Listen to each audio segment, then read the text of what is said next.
Hello and welcome. I'm Chris Braitch, and this is the Seen and Heard podcast, a conversational series. I am an emotional health and leadership coach and co-founder of the not-for-profit Seen and Heard, which supports those seeking healing, connection, and systemic change. My vision is to move myself and the world around me towards connection and compassion. And each week, I will connect with amazing guests who are on their journey to bring about meaningful change in their own lives and the world around them. Thanks for being here. Let's get started. Welcome, everybody, to the Seen and Heard podcast, a conversational series. I'm delighted today to be joined by Janice Thompson. Janice Thompson has 3 degrees, 1 in exercise physiology and 2 in psychology research, the latter of which has helped her immensely with her career helping those grieving. After the sudden death of her husband in 2002, her life took a new path of healing and self-discovery. She decided to dedicate her work to helping others who are grieving, and has subsequently gone on to help thousands of people who are struggling with many different types of losses. Janice is an accredited EFT master trainer, which is an emotional freedom technique, and matrix reimprinting practitioner and trainer. She is also a colour mirror practitioner and sometimes uses her studies of metta health, meditation teacher training, and crystals to help those grieving. Having specialised in working with grief for many years, she draws on her own experiences, her research, and having helped many clients to develop her EFT specialist practitioners grief training courses, level 1 and level 2. She also runs workshops, retreats, speaks at conferences, and has written a book, Joy Beyond Grief. Welcome, Janice Thompson. Thank you, Chris, for the lovely introduction. Thank you very much. I think that's literally covered everything, so that's good. So thank you for having me. Ever done. There you go. 2 Brilliant. paragraphs. That's it. Podcast over.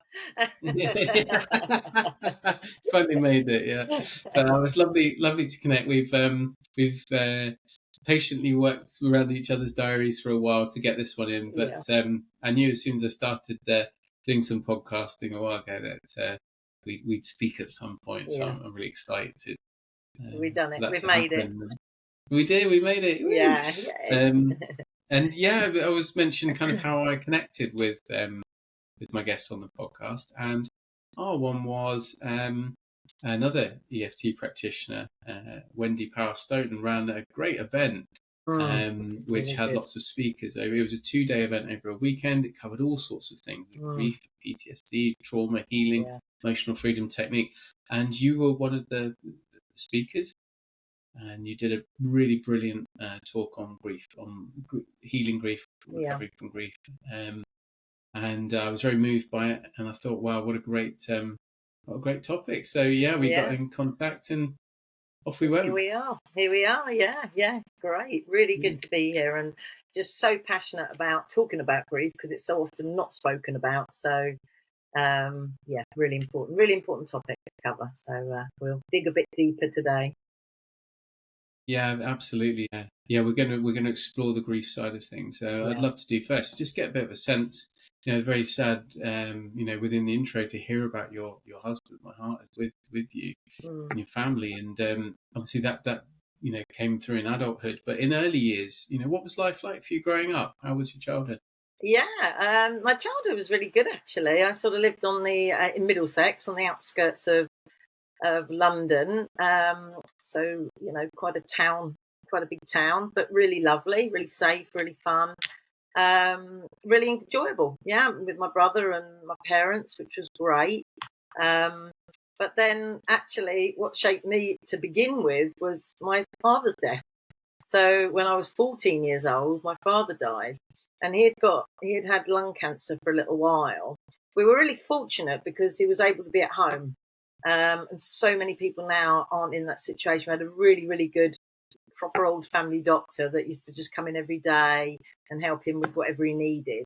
But I wasn't really, at 14, you think you're such a grown-up adult, but perhaps, you're not as grown-up as you think you are. And I just thought, he'll be all right. He'll get over it. And then when he actually died, it was like a massive shock. It could have just been a sudden death, really. And that really did start to steer my upbringing into a different way. I definitely had a lot of difficulty at school because schools then and now, whichever school you're at, hasn't always been brilliant at helping people with grief. And I just went from being an average average child to being really quite naughty, not bothering doing anything, and nobody said a thing about the fact that I lost my dad. So yeah, and it turned me into quite an independent person, which isn't a bad thing. I mean, there's always some good that comes out of these things.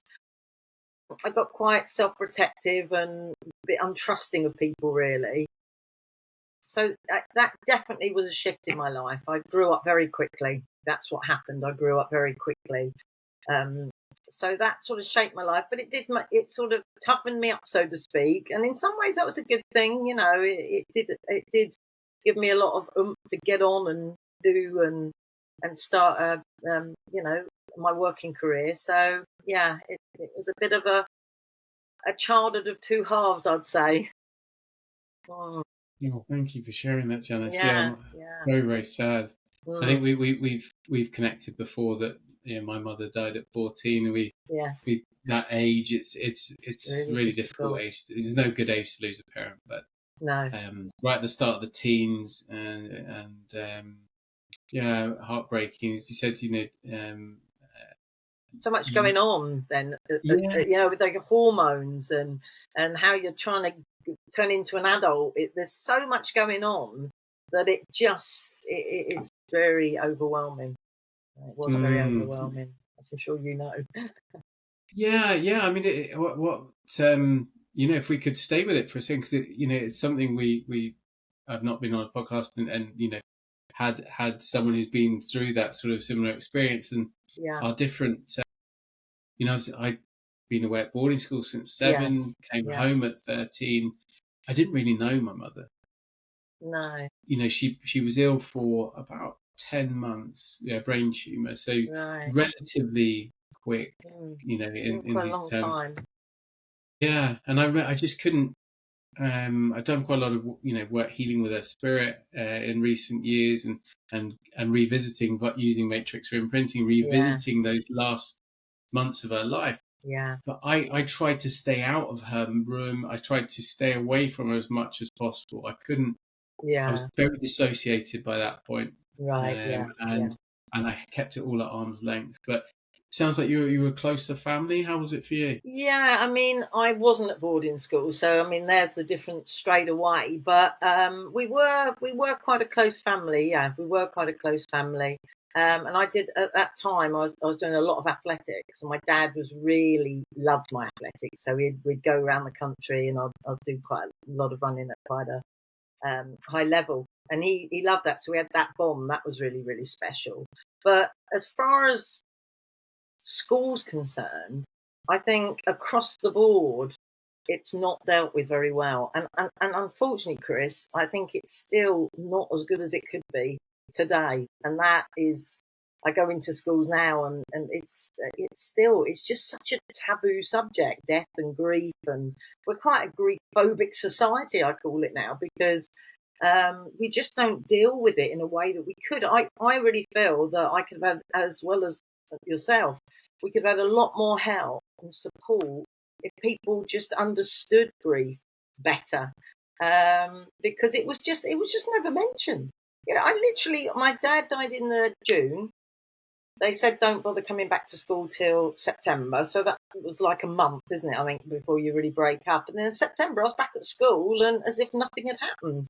No support, but my whole life had turned completely upside down, So I think that's a massive part of a problem, apart from what's going on in families and like yourself, children that are away at boarding school. There's another whole layer of complication that can arise within grief.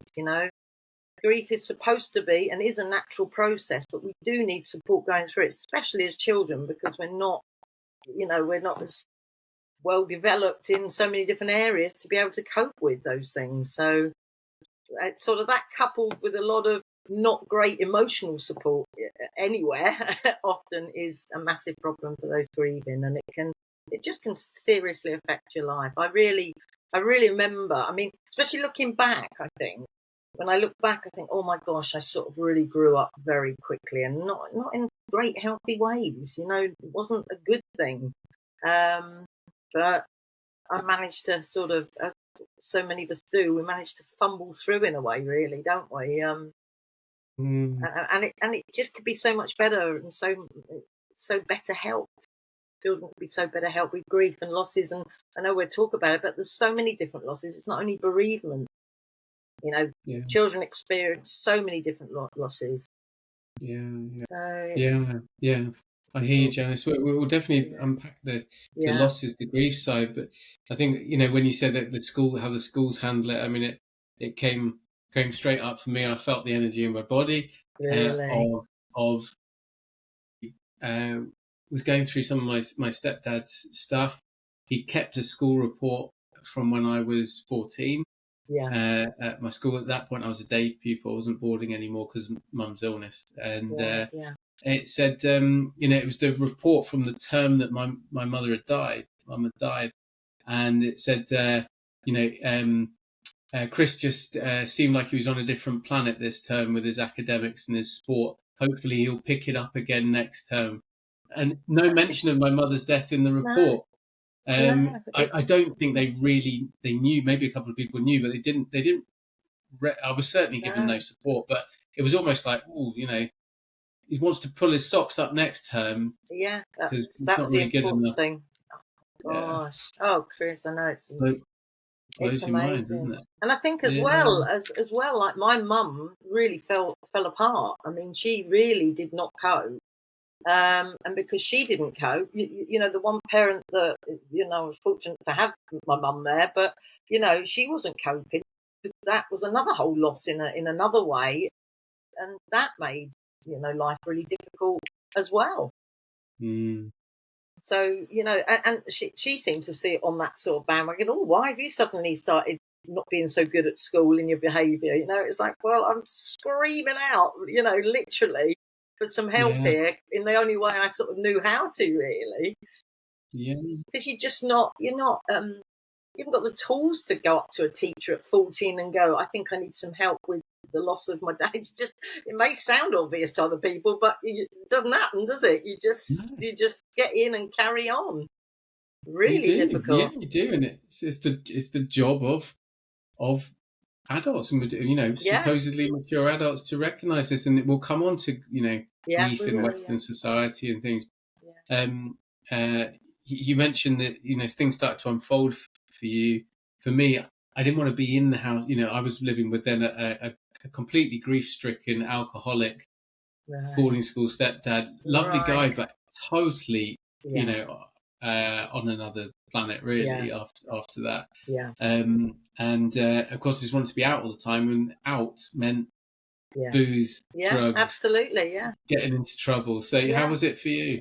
Not dissimilar. Definitely drunk a lot, and boys, and hanging out with people that I probably shouldn't have been hanging out with, and it was a challenging time, and it does make you reflect sometimes and think, I wonder how things could have been, really, but I especially looking back, I think at the time I was just I can handle it all, and I got a bit tough sort of thing about it. But really, the adults around me should have been going, this isn't a good space for Janice to be hanging out or drinking or all of that. So, and instead of support, I was just sort of regarded as that naughty, she's just making so much trouble.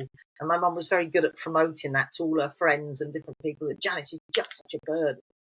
And it was so, and I really started to believe that, I started to believe I needed discipline. I even got myself, I had been in the Sea Cadets with a friend of mine, which was lovely, but I actually remember thinking towards the end of my schooling, I need discipline. Obviously there's something wrong with me. So I think I should go in the military. So I think I should go in the RAF. So I thought, right, I'm going to do that. So I suddenly went from being really naughty to trying to be prefect and everything else. When at that point, a couple of teachers did sort of show me some warmth and kindness, actually, and they sort of thought, oh, well, let's give Janice she could be a prefect, and they did, and I actually went in the RAF, and it was like, what am I doing here? I literally got in the RAF, and I thought, what am I doing here? Yeah, it would have been a good career, but it wasn't really what my heart wanted to do. But it come from a place of, I must need some discipline. There's something wrong with me because, my mum was literally saying, you're off the chart, as opposed to giving me support and help. It was just a dismissive, you're bad type of attitude, and that just didn't help. Didn't help at all. Mm-hmm. Thank you for sharing, Janice. Yeah, no, absolutely. So difficult. And you mentioned trauma-informed schools and what the schools can do. So we'll come on to that as it's such a huge part of our work at Seen and Heard Schools as well. But what came next for you then? So apart from the RAF, what were you kind of carrying out into the world, and where did it take you? Well, it took me into, I still loved I am really grateful for all my athletics and sport, because I do believe that helped me. I still to this day believe my running, I still run, and it is still my way of just escaping and having a relaxation. Although for a lot of people hearing that running does that, they sort of, what? But for me, it definitely was. It was something I did with my dad, and then I've just carried out all my life as quite a relaxing tool for me. And I think that was so helpful that I started to do more around sports, and I was doing some coaching, which was great because that was the healthy aspect. So, the drinking and the sport, it's not always an easy balance. For me, it wasn't. But then it did help me to stop the drinking and start to get back much more into my sport, and coaching athletics is what I started to do, which progressed into personal training business when I was quite young, and doing classes, exercise classes and that really took me out into a better space, definitely, because I was doing a lot of teaching a lot of the time, and that really started to really help me to shift and change my life around. And by then I'm that much older, and I'm sort of out and about, and I'd met somebody really nice at that point, so I'd got it was my husband to be, so things started to settle down really a lot there as well. So lovely. Thanks for sharing. Here we've got that sporting connection in common as well. Yeah, that's right. It definitely saved my life. I mean, at times it was all, particularly at boarding school when I was young, it's all I had, it's all I looked forward to, it was all I wanted to do, and still, a huge part of my life, and beautiful to share that. Thank you. Yeah, it's interesting. So that's really helpful in itself, isn't it? If teacher could just recognise that a sporting aspect can be really helpful on whatever level, it doesn't, it just joining in something is so helpful, isn't it? Yeah, it really is. Yeah. And schools wise and academics, they had it described as just a sausage factory, really, of sort of, you put in, you mould it into pretty much, a set of four or five things, go through the subjects, loads of homework, loads of exams, loads of testing, loads of pressure, and sort of some pop out the other side on the IQ academic sort of side of things, and the rest are kind of fend for yourself, really. So it's an old system, and it's set up for an age that's past. So I think we'll come on to that, but that now makes a lot of sense. I've seen you present, and your energy, and now I can make that link with your with like doing fitness classes and things. That kind of energy, I love it. So how did you come through to 3 degrees? I can understand the exercise physiology bit, but then psychology, research.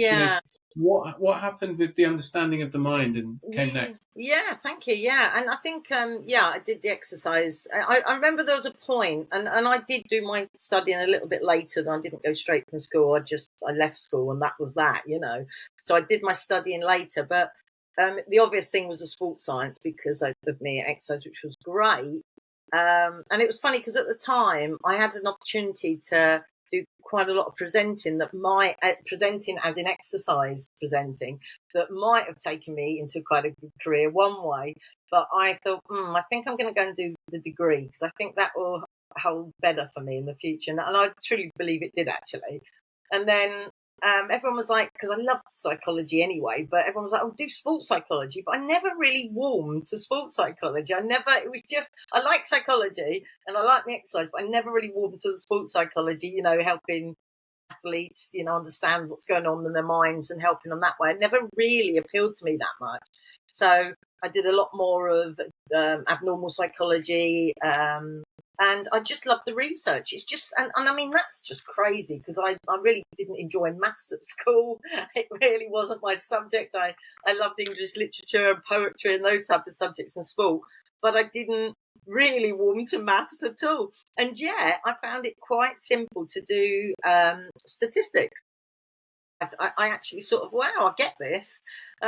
And I could really get it, and I was like, and I was intrigued as well. I love that research. How can we find out what's going on here? I did, yeah, those 2 degrees within research of psychology, qualitative and quantitative psychology research, to see how I did bring in my sports into that actually a bit. So I did like dissertations around how young children can perceive their exercise abilities. So that was so I did bring in my exercise within that a bit, but otherwise it was a bit more pure sort of psychology research. Interesting. No, thank you. Yeah. Thank you. Yeah, fascinating. And Yeah. and so you now you on a career, you met the man that became your husband. Yeah. And sort of life is rolling on. What comes next for you? What brought you through to, we alluded to it in the in the intro, but 2002, Yeah. and kind of what came after that. So what happened through that period? Well, the other thing I started doing then was teaching. So I started teaching like sports science or BTEC level, and I helped out at degree level with the research projects as well at the university I've been involved with. So I was doing that. I was doing my own business. It was great. And my husband had been working, so I got married to a gentleman that I was talking about. So I got married. We had 2 children, and I was running my own personal training business. Everything was great with that. He'd been working away, so I was on my own quite a lot. We decided to move from Bushey, actually, it was in Hertfordshire, up to Shropshire. But he was still working down south, but he was coming backwards and forwards a lot and commuting. But it was working out. But it started to get a bit, this is going on a little bit long. We really could do with moving up here. So eventually, it did take a little bit of doing, but by now we've got 2 children. So I've got a daughter, Francesca's 14, and another daughter who was 8. So eventually my partner moved up properly in the January. And then it was in the June, literally, that my daughter's come running in. My youngest daughter had been outside with him, come running in and said, "Oh, Daddy's collapsed in the garden." And I thought, well, I was a joker, there's something silly. Yeah, I'll go out and we'll all have a laugh. But no, it was not funny at all. And he had collapsed. I could see it was very serious very quickly. He was unconscious then. So I rang the ambulance. They came. I've got 2 dogs running around crazy. I've got dinner on that was burning on the stage. It was bedlam. And they come, and it literally had a massive heart attack. No signs beforehand, no history really. And that was that. And that threw me into massive turmoil. That just shamed that. I couldn't go back to work. And what happened was I went back into the grief that I hadn't dealt with my dad. So I've got grief on top of grief. And really, I started basically acting like a 14-year-old again. That's what really happened. I started drinking again. I started being stupid and quite irresponsible. I mean, I was blessed with lovely family around me. I haven't mentioned yet, I've got a wonderful brother who has always been so supportive. And his family have been amazing. And so I did have beautiful friends and family around me that really supported and helped me. And helped me and helped my children. And that is one thing that is so crucially important for people to have somebody around them, whether it's a friend, a colleague, whoever, or a therapist, but to have some emotional support. And I'd be talking to people, and I'd see counsellors. I had a beautiful doctor that I'd go to weekly, and he'd say, "Why don't you have some antidepressants just to, just help you lift you a little bit?" And I'd say no, and then we'd go and we'd repeat the whole thing the next week. But he was very beautiful, and he listened, and he was very kind, and he's still my doctor today. Very, very beautiful soul. Very beautiful soul. But the talking just was leading me round and round in circles. I was really, at that point, I was really trying to help myself. I really wanted to get back on track with what I was doing, and looking after my girls as best as I could. And that's when I found EFT, Emotional Freedom Technique, with Carl Dawson. So I went along to the course. I did a bit of my what I'd learned when my dad died. Poker face, no one's going to upset me. I can cope with this. Oh, until the first 2 seconds were over, and then whoosh, everything come out. So I was sitting at the front and Carl's tapping on me, and we just did. And even with that first little bit of tapping, I could feel a massive shift. I could just, and people say they can feel a shift, and it's so hard to describe it in any other way sometimes, but something changed, and I felt lighter. I felt more hope for the future. I felt I could just be a bit better mum again. And that was the beginning of that part of the journey, really. Yeah. Oh, beautiful. Thank you so much for sharing that. My heart is with you and your girls and your husband as you're going through that. It's so you're with your eldest daughter as well, the same age Same then age. as you were. My goodness. That really struck into what sort of pattern is this? Is this some sort of karma going on? What's going on? To the extent that as she got older, she'd say, well, am I going to get a partner and they're going to die, Mum? She really was worried about that. But by then, I'd done enough work to know that even if it is a karma, who knows? We just don't know those things. But I knew by then I'd done a lot more work than my mother had done, and things were going to be different. And I knew that. That was an inner knowing. I knew that she didn't need to worry about that, bless her. So amazing. How beautiful. Yeah. So that first time, so I trained with Carl Dawson as well, as you know. Yeah. And I turned up with my kind of I was post breakdown. I was a mess, when I went for training. But I'd done EFT as a client for a couple of years. Right. Yeah.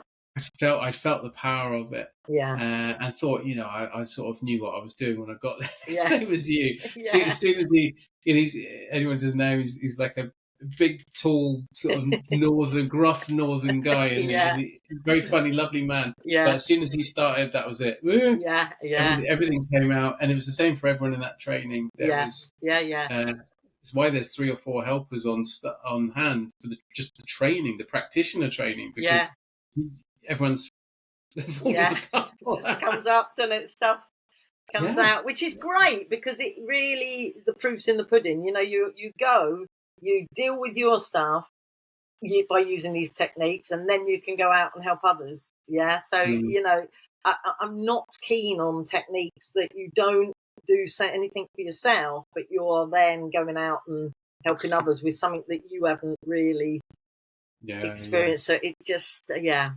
that's gotta walk it first. I think so. When something shifts, I describe it as it's like a layer of skin coming off. I feel it, crown to toe, the whole lot goes, and something's gone for it. It's gone for good. It's changed for good. Yes, 100%. It's not sort of it's going to relapse or anything. No. It's moved now. It's integrated. Absolutely. So with for those who don't know, Emotional Freedom Technique is EFT tapping. So tapping on a series of energy meridians through the body, whilst also focusing on something that's coming up. So it could be physical, emotional, decisions to be made, all sorts. But what we know more now, that the body keeps the score, from Bessel van der Kolk's amazing book. That the body holds trauma and difficult beliefs, memories, etc. in the energy systems. But you're a real kind of figure within the EFT world for your work. What did it mean to you, and how does it work as far as you're concerned? The EFT, I mean, it meant change for me. It meant feeling like not only did I feel more able to live my life and help my girls and get my work back on track, which I needed to do, but it also shifted and changed and helped me understand me much better. Really, the sort of research turned inward. It really helped me, for a way of putting it, because it helped me know me better. It's the first time I really could see patterns. I could see how certain things had affected my life, because you have these wonderful realizations that is such a big part of EFT that people often don't realize.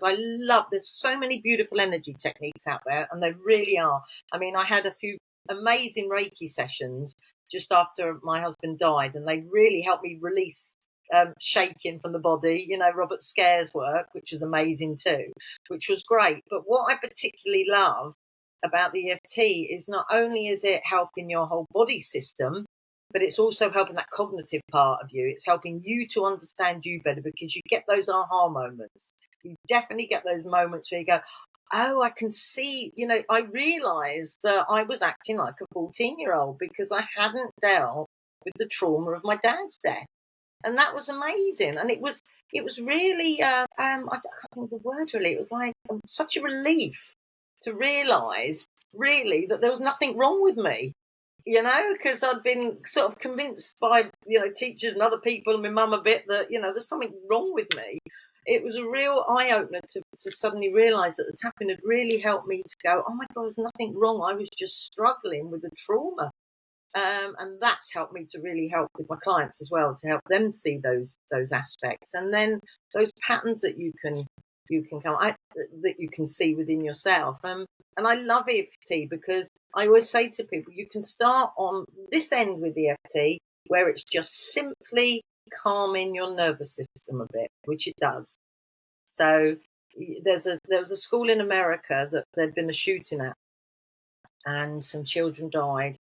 And one of the teachers started doing EFT in the morning. So this was right on this edge, and we're going to go all the way across here in a minute, but right at the beginning.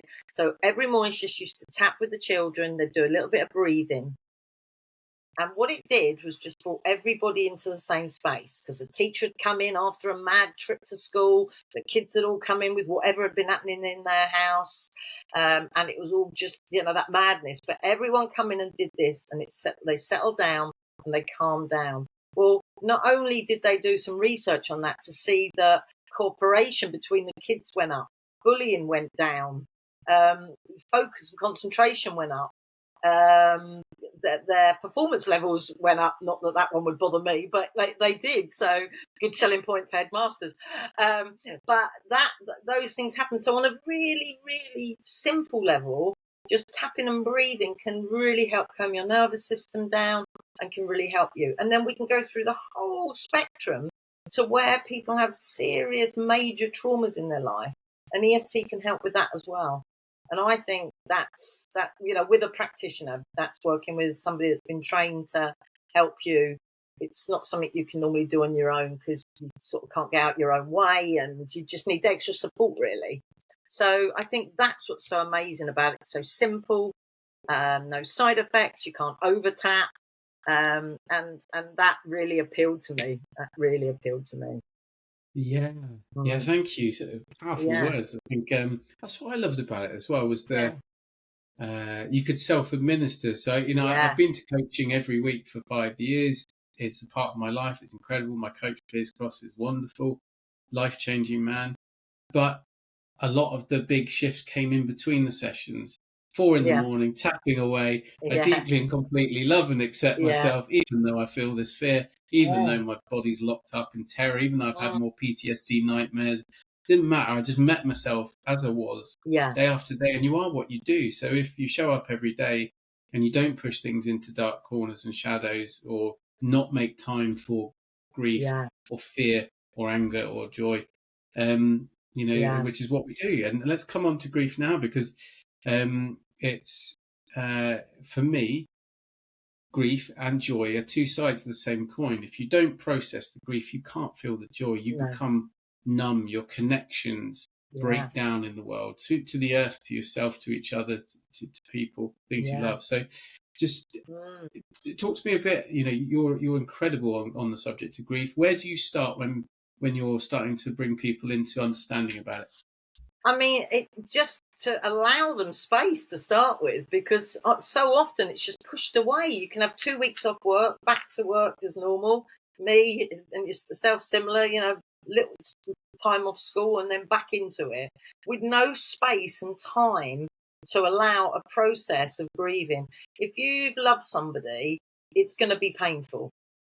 And that's what grief looks at. Grief looks at that pain, but it's a natural process that you should integrate. I call it's a process, but it's an integration really, because that person that's died is never going to suddenly disappear out your mind. You're never going to go, well, that's it now. I'm not even going to think about that person anymore.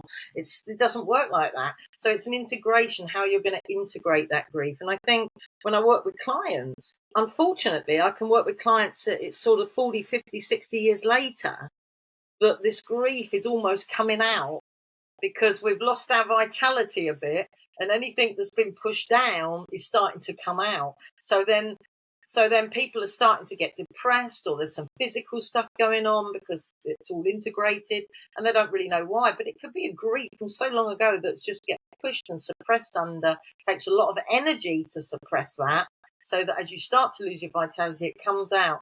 So unfortunately, I work with people that's in that space, but still you can do work. It's not a problem. But if somebody comes to me in the rawness of grief, sometimes we'll just literally sit and tap for an hour. We'll literally sit and tap for an hour, barely say anything, because that person just needs that space, which they don't have in this crazy mad paced life, to actually stop and give their being that permission to allow that grief to occur. And we might tap and we might talk about the emotions that might come up for some people or not for others, but it's a real gentle process to start with if somebody's in that sort of rawness of grief. And that's really important as well, meeting your client where they are with their grieving experience. That's so important. Thank you, Janice. So yeah, I'm hearing, it, both in the rawness and much, much later. Yeah. But that analogy, the pushing down bit, is brilliant. Yeah. I heard it said it's almost like pushing trying to hold a football underwater. Yeah. If you like, you're trying to push it down, and at some point, when it's going to sneak out from under your arms as you push it down. The pressure will be too much. It'll pop out elsewhere. Absolutely. It won't look like grief when it pops out. It'll be physical illness. It'll be addiction. It'll be snapping at the kids. It'll be road rage. Eating your feelings every night. It'll be something else. Yeah. But we've all got in this life, and we'll come on to the different types of grief next. Yeah. But we've all got so many losses that don't go unnoticed. That we, Piers described it to me as a lake of grief. Yeah, and he said that at the bottom of that lake is gold. And our work together is to safely pry that lake, bring that lake water level down over time. And he said, what's there at the bottom is your new life. Wow. He said, so just, whatever makes you cry. And I was putting the Shawshank Redemption on, then listening to my favorite piece of music. And I'm sitting there for 2 years going, yeah. I had to cry for everything I'd ever lost. Yeah. And that's not just the people. That wasn't just my son, my mum. It was the time I thought, I was going to get picked for the school play. It didn't. Yeah. And no one gave a crap. Yeah. And no one was there to go, oh, better luck next time, mate. So it was all of it. So let's talk about those different types of losses now and what they mean. Yeah, I mean, there's just, it's endless, the different types of losses that can occur. Yeah, so there is the obvious bereavement of death of whomever, or pets. Death of pets can be really massive for a lot of people, especially if that's really part of their family, because that's what our pets are nowadays. But there's so many other types of losses. So there can be loss of health. That's one. If somebody's lost their health. There can be loss of identity. They've got divorced, loss of, relationship. And then who are they? It can be loss of finances. You can lose your job. It can be loss of freedom. Yeah, losses of freedom. That's another one. The list of different types of losses is never ending. And not only that, but each loss can have like a secondary loss around it. So if you take one person's loss, like losing, like the loss of my husband, and then I lost certain friends because they were too upset to come and see me because it wasn't as it was, which that's bonkers, but that's what happens. I lost friends. Finances, it all shifted and changed. Yeah, I lost, there's all those secondary losses around one loss. So if you think of all those different losses you may have experienced in life, And then all the secondary losses, that's a lot of loss going on in your life. And it's not something that anyone even mentions. Yeah, let alone a class on emotions, heaven forbid, and losses as well. And I think they stack up. They do, as you said, they stack up in the body. And the other thing is you can make beliefs from them as well. So we can have beliefs.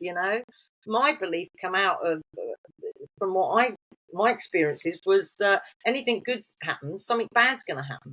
So I'd try and avoid good things so that the bad thing wouldn't happen, because I've made 1 and 1 make 15 by, when my husband moved up to the house and we were all settled down, it was great, then he died. And that happened with so many other losses. I made these connections that weren't there, but your subconscious is going to over-engineer it to keep you safe and protect you. So those beliefs come out of that. So there's that whole aspect as well, what people's beliefs are, that comes out of those different losses as well. So it's enormous, and it's really quite, as you said at the beginning, I've worked with thousands of clients now, and it's really quite interesting to see. It's almost like people feel they're getting permission now to allow to be able to say, oh yeah, I have had all these losses, and it's okay, and how are we going to move through that and integrate them? I think that recognition and awareness that perhaps there's more losses than people realise is a really healthy step forward. Really healthy step forward. Just that acknowledgement. Yeah, beautifully put, Janice. I think one of the things that troubles me a lot is this sort of trauma top trumps, where people think if they haven't got these enormous big T traumas, they haven't been wounded, they haven't experienced loss. And Carl's great example that he gives on the training, which I stuck with me so much on the EFT training, is client example. It was a case study example, a brother and sister, day at the beach, and the brother gets an ice cream and the little sister doesn't. And on that day, it's because she'd been a little bit naughty, so she got punished by having an ice cream. Yeah. The belief she made that day is that she was unlovable. Yeah. And she had no value. Yeah. It was an ice cream, Yeah. and it was. Yeah. But so other people, that's not a big T trauma. It's not losing a parent. It's not a car crash. But to her, it was everything. And the rest of her life, the law of attraction meant it just kept playing out in her life. Yeah. That she absolutely. was, didn't have that worth and wasn't loved. So, I think it's so important what you said is we've got this compound interest almost of grief and loss of all the different things that could have gone our way and didn't, all the times we were put down harshly, all the times we kind of missed out on something that we love, and it stacks up in the body. Yeah, definitely does. And I think the other thing that can happen with grief, which is horrendous, is people get competitive with it. Well, this grief has got to be worse than that grief. And it just doesn't help. I mean, it's in no form or shape does that help anybody. Yeah. So it's just looking at your own losses and looking at your own grief and manoeuvring your way through them. And I think as we will get on to towards the end, I guess, of our conversation, how we can actually use our grief as a catalyst to transform our lives. And that is recognizing patterns, and we'll perhaps come on to that in a bit. But I think that's another aspect that's important. But it's just a subject that's just not looked at in any shape or form. Yeah. So before we go to sort of the healing element and the post-traumatic growth, the kind of what comes next, as I've been doing this work for a number of years, one of my good friends died a couple of years ago. I remember sat at this desk, I heard the news from his wife, and every instinct in my body wanted me to keep going with my work. A little voice, because of what I'd learned, was I stood up, went to my living room, threw myself on the floor in the living room, and I didn't get up until the energy had moved. Right. And it was 2.5 hours of screaming, wailing, banging my hand on the floor against the pillow, crying, complete gibbering mess. And then I stood up and moved him into spirit the next day, and he's been with me ever since. Yeah, wow. And then I processed it with my coach, etc. But what was beautiful about that is it felt like I'd got the societal nonsense of keep calm and carry on had Yeah. gone. I listened to my body. I did what it wanted, and we had that ancient wisdom sort of coded in. So, Yeah. Oh, wow. where Yeah. did we go wrong with grieving, and what does Yeah. society teach us about it? Chris, that's just such a beautiful example of how we can shift and maneuver grief into a much healthier way. So thank you for sharing that, because that's amazing. I think, and I will say just at this point as well, I've just recently lost a friend, a really close friend, and colleague, and it's really, as you said, and I'm just going to say it slightly differently. The human aspect in me is heartbroken, wants to cry and does cry, and allows myself to be upset and cry. The spiritual part of me knows it's okay. Yeah, but it's really important perhaps to have those two understandings. And literally that's what you did. You went and wailed and cried and shifted a bit of that human stuff around a bit, processed it with your coach. But that spiritual part comes in, which has so been left out. That has seriously been left out.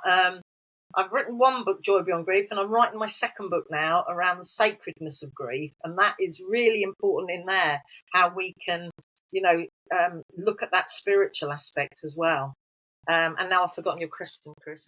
Sorry. And you've probably forgotten it as well. Thanks for sharing and bless your loss and bless your friend and colleague. But no, it was really, the question was around the societal sort of pushing away of it. Yeah. Where have we gone wrong with grief? Wow. Now that's a series of podcasts, Chris. That is a series of podcasts, I can tell you, because we've just taken so many turns, and society has taken so many turns away from our natural way of grief, our natural way of doing a lot of things, to be honest with you. It's a fast-paced life now. No one's got time to grieve. We've just got to get on. We've got to carry on.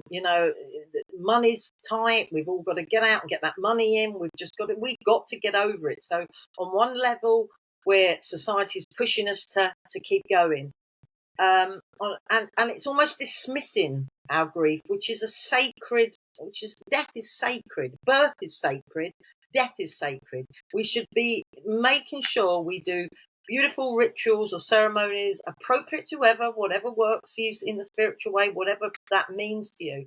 But those things should be going on, and they don't. I mean, COVID really put the nail in the coffin, excuse the pun with that one, but really put the nail in the coffin on that, because we couldn't have our rituals, we couldn't see people that were dying, and it all gets dismissed. The other aspect is fear. We have seriously been made to feel fearful of death. So we push death away. A lot of people are in care homes now, and I want to make really clear, this is no judgment. My mother went in a care home. There's no judgment, but it's very different than the way we used to. We have people at home. So death is sort of being pushed away. It's been medicalised.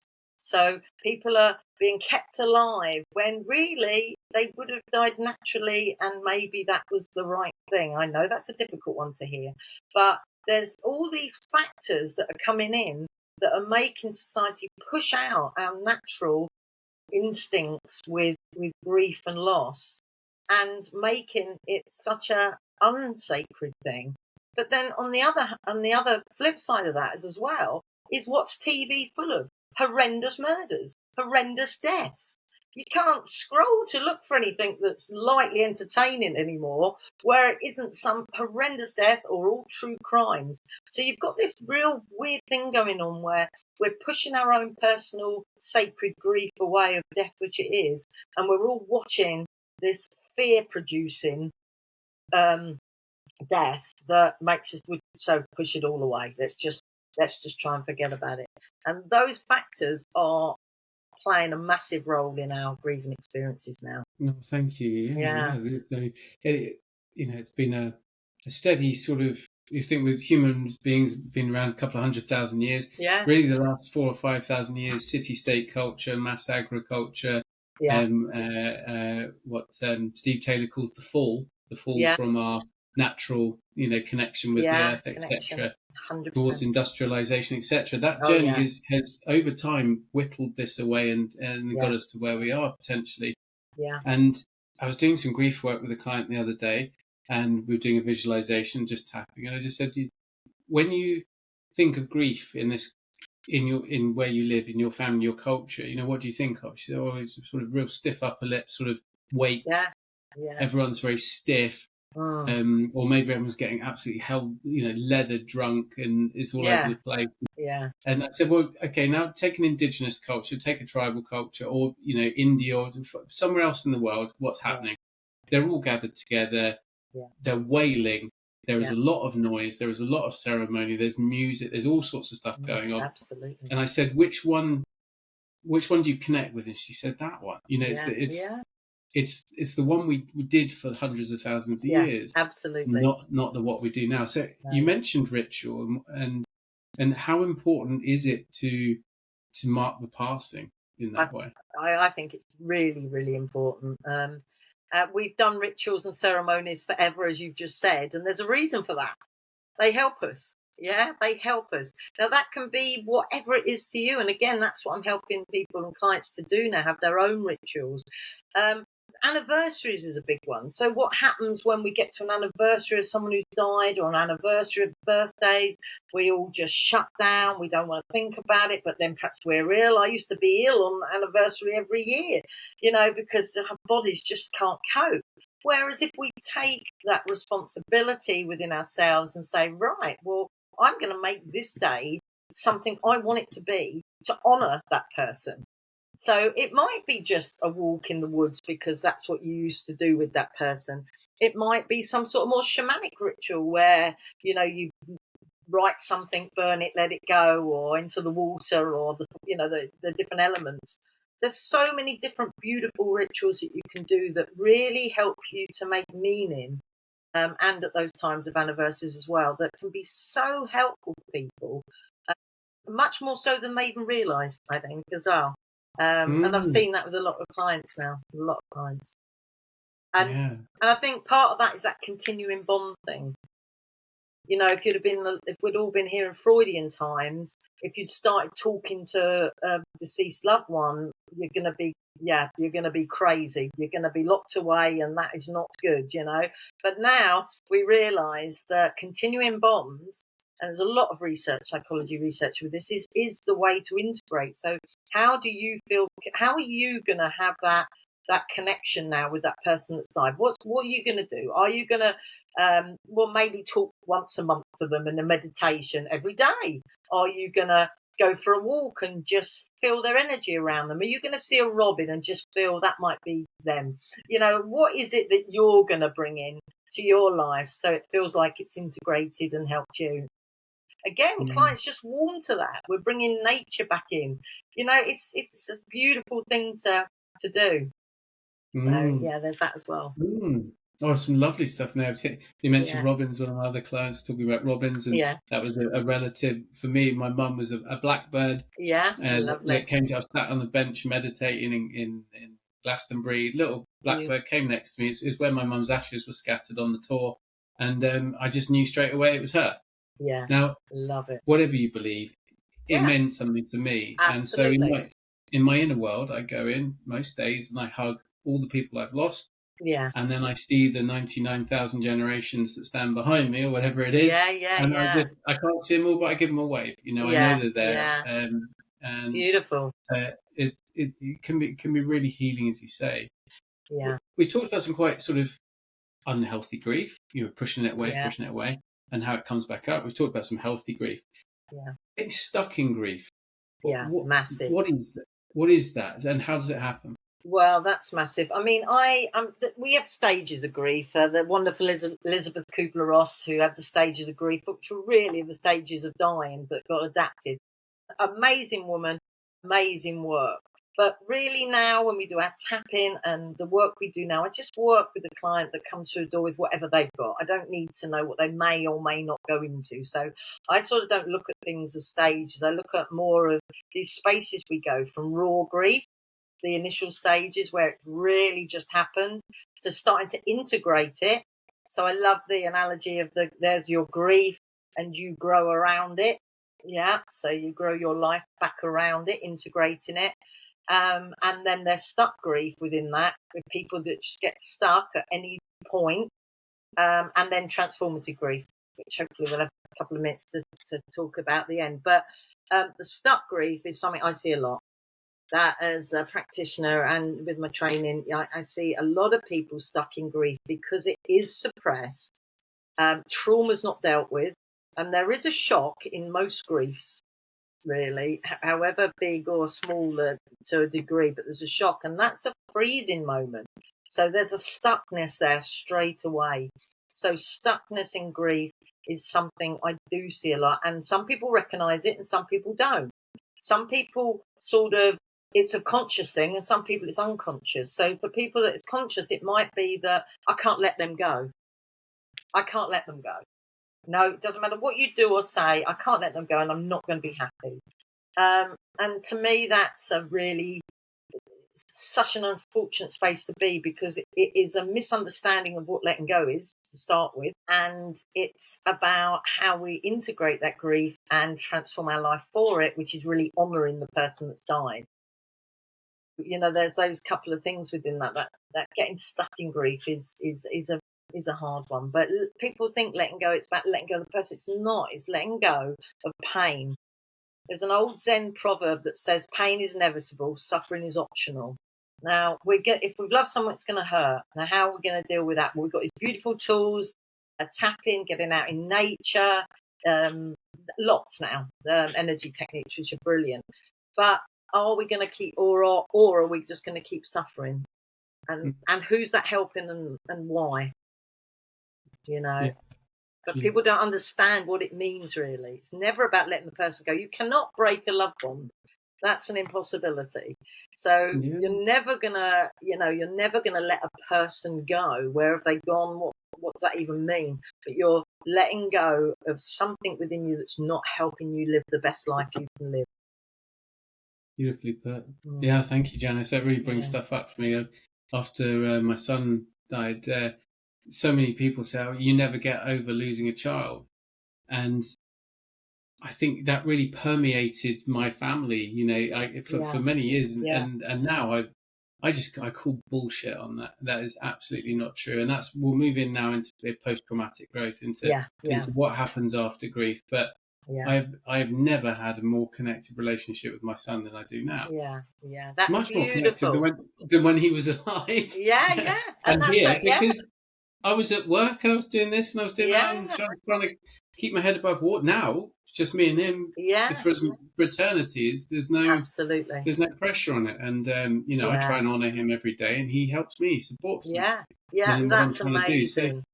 So let's talk about that. So what comes after grief if you process it right? Well, it's massive transformation. The world's your oyster, so to speak. You know, because what your grief can really show up clearly is a pattern, what your learnings are in life, what your beliefs are. So if a simple example is, if you've been, had a lot of childhood anger because of things that have happened, traumas and that, and anger's a big thing for you, then I bet your bottom dollar when you're grieving, you're going to be angry. You're going to be angry at the person that died, you're going to be angry at God, you're going to be angry at the world, whatever, but you're going to be angry. So by actually saying, I'm going to look at my grief, it's giving you that beautiful potential to look at these whole patterns that have perhaps gone through your life, and grief's weaved its way through them. So you've got this potential to really transform your life and allow that energy, because there's a massive energy in when you lose someone, and the shock and the trauma and the upset. There's a lot of energy, and if you can redirect that into a life that you want, when someone dies, it is that, oh my God, everything seems to everything's affected, and people seem to carry on their world as usual, don't they? They seem to get, and you're like, your life's just turned upside down. How can I carry on as usual? Well, maybe you don't have to. Maybe it's time to look at those dreams you never had. Maybe it's time to honour that. I know a young gentleman that's father died who adored doing long walks, and the son had never really got into it. his father died. He thought, I'm going to honour my father by walking monthly these long walks, and that transformed his life into being like a orienteering teacher. So he'd take people out on walks, and he just loved it, out in nature, and it just transformed his life completely. So there's a potential in there to really transform and live a different life, and perhaps a life that is a lot better for you. And yeah, there's just so many stories of that. It's amazing, and there's such a potential. And to see people who just sit in their grief for years without understanding, knowing, or having the support to be able to change is heartbreaking for me. Yeah, it is so heartbreaking to see when people are really stuck. And so as we're starting to come to the end of the time we've got together, Janice, for anyone out there who, well, we're all, from what we said, we're all grieving, right? We're all grieving all sorts. Yeah. If someone's really, particularly grieving a person, something loss of health, something big's happened, what's your sort of I know every client is different. You meet them as they are when they come in, but is there something that people can start to do if they're hearing this, and maybe the emotions coming up, they know the grief is there? What can people do? I mean, I think number one is trying to seek out some emotional support to start with. Find somebody. There's a lovely little term, grief buddy. So find somebody. It might be a family member, it might be a colleague at work. And a grief buddy doesn't have to do anything, so they don't have to panic that, I don't know about grief. It's just someone that you've got that connection with, that you can actually say, well, I just want to speak today, or will you just sit with me while I cry? Or, so that's quite a nice thing. But an emotional support is absolutely fundamental. Tapping, I do believe, is absolutely crucial, because that will really help on all those different levels that we've spoken about. Getting out in nature's another really important thing. And the amount of studies that have shown how much being out in nature can help really heal that broken-hearted part of what's going on. So there's some really simple things you can do to start you on that journey, and not to be afraid. If you're feeling emotional, there's nothing to be frightened of. You're not going to die from allowing your emotions to come out. Again, we're all taught, keep it down. Oh, if we open that up, I might not survive. You will. It's allowing those emotions to come out, and they're natural. And the EFT is just brilliant for that, Chris. I mean, that is just such a help. And it's a set. You can learn it really quickly. Techniques really quickly to learn, and you can use it whenever you're feeling down. I mean, grief comes in waves. You're all right, you've had a lovely day out in nature, and then something hits, and then you can tap, and then it's okay again, and then you go. So it's those waves. So if you've got a technique like the tapping just to help with those lower parts of those waves, then that can be really, really helpful. And my book, of course. Yeah, so and let's see what we've got here. Joy Beyond Grief. Joy Beyond Grief. Yeah, and so we'll put the links to get them in the show notes. As you mentioned, your course as well. What's your course, Janice? So I do workshops. Well, I do training. I do trainings for practitioners. But if you're somebody that's grieving, I do workshops. There's one coming up in December. I'm not sure of the date. I'll let you know. And that's like an hour and a half workshop. We bring in some colour. We do some tapping, and that's for anyone to come along. And the other thing that I will say I do is I do a free gathering at Christmas. So I believe it's on the 16th. I'm not sure. I'll give you the link. A free gathering. So it's for a couple of hours to come along, perhaps share a beautiful story of somebody that you've lost, or bring an item that matters on a really positive note. And we do some meditation and some other little rituals. And that's free for anyone who wants to come along via my website. Wonderful, Janice. Thank you. And for anyone who's listening who's interested in EFT tapping that Janice has mentioned, Seeing Ahead, we run every month a free Learn to Tap session on a lunchtime. It was yesterday, but it's there every month. And we also have a tapping circle where you can share what's coming up for you and tap at the same time with Anya, who's a wonderful EFT practitioner as well. Brilliant. Janice, working on your second book. You've got your first book there, training the trainers and working with clients, and just honouring your your journey, turning grief into gold, if you like, to your Yeah. gift to the world. Yeah. And Thank you. thank you so much for taking the time with us today. Well, thank you for giving me the opportunity. Any opportunity I can to talk about grief and how we can shift and change is a really good opportunity. I really appreciate you inviting me on, Chris. Really appreciate that. Thank you. It's been wonderful, and for anyone out there listening, it's definitely not a dirty word, and we sort of need to bring it back, if you like, those rituals, that understanding, the keep calm and carry on thing. Yeah. It's done now. Yeah. It doesn't work. We know it doesn't work. People get emotionally and physically sick, and society and the planet go down with it. It just doesn't work. So No. find a grief buddy. One of my wonderful clients who's been through a grief set up a grief cafe. Yeah, And brilliant. 25 people turned up to her first one. They're just, the need is there. Yeah, needs there, just definitely. like, come have a cup of coffee, let's get together. So thank you so much, Janice Thompson, for your work. And check out the show notes for finding what Janice is up to and how to get hold of her. Thank you so much for listening or watching today. It's been the Seen and Heard podcast conversational series.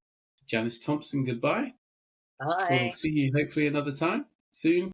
And for anyone listening at home, thank you. Have a great day. Bye now. Bye.